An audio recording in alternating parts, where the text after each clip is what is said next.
Hi, this is Christian Arguelles with Philip Chester Lontoc for task number 3, problem solving.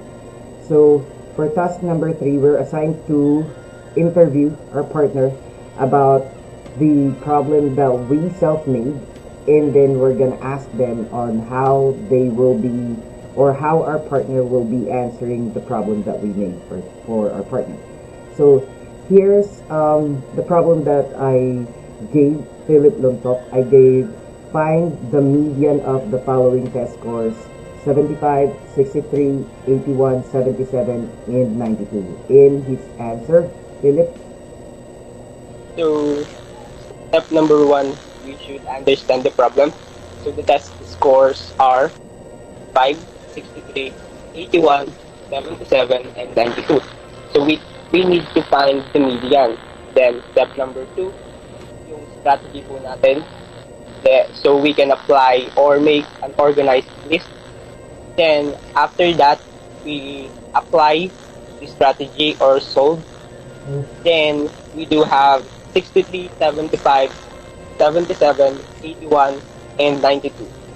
Since we have 5 test scores and 77 is in the middle, then the median is 77. That's Thank the you. answer.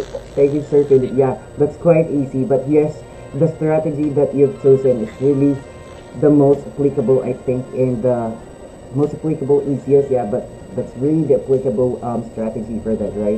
Since we're just getting the median, we just have to arrange it and get that's what's in the middle. And since the number of test score is odd, that's easy. You just have to go to the middle, and that's the answer. I totally agree with that. Thank you, Sir Philip. And then about the problem that he gave me, it's quite not easy as the problem that I gave him. So the problem that he gave me is James Tyler has a certain amount of money in his bank account on Thursday morning. During the day, he writes a check for 30 pesos, makes an ATM withdrawal of 80 pesos, and deposits a check for 220 pesos. At the end of the day, he sees that his balance is 450 pesos. How much money did he have did he has in the bank at the beginning of the day? So, since the problem is about like how much is the money originally, I thought of using working backwards or work backwards. So here's the strategy that or the steps that I made or that I did. So from 450, which is the last balance, I worked step by step going backwards. So 450 is his balance at the end of the day, right? And then prior to that, the problem says that he deposits a check for 220. So the equation for that is 220 plus the missing amount equals 450. So to get that, we just have to simplify that, and then we get 230. So now we have 230, but then prior to that, the problem said that he made an ATM withdrawal of 80 pesos here.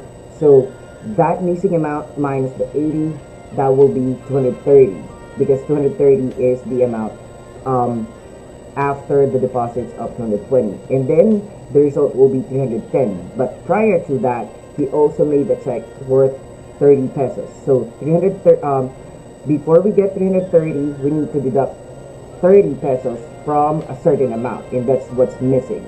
So that is 340 pesos.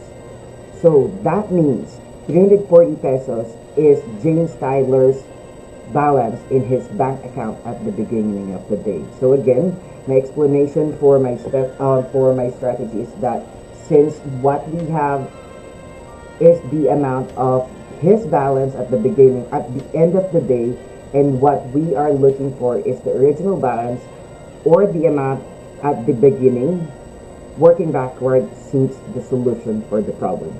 And I think I got that right as well, Sir Philip.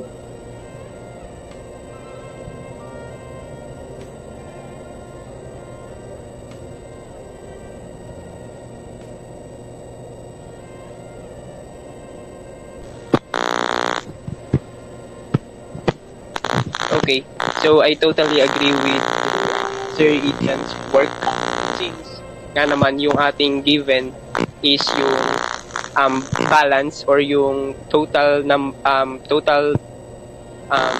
money niya dun sa kanyang bank, and we are looking for yung money niya before. So it suits talaga yung working backwards dun sa problem na ibinigay ko po. So yun po, thank you po. Thank you as well, Sir Philip. So now that is our entry for the task number 3 for problem solving midterm.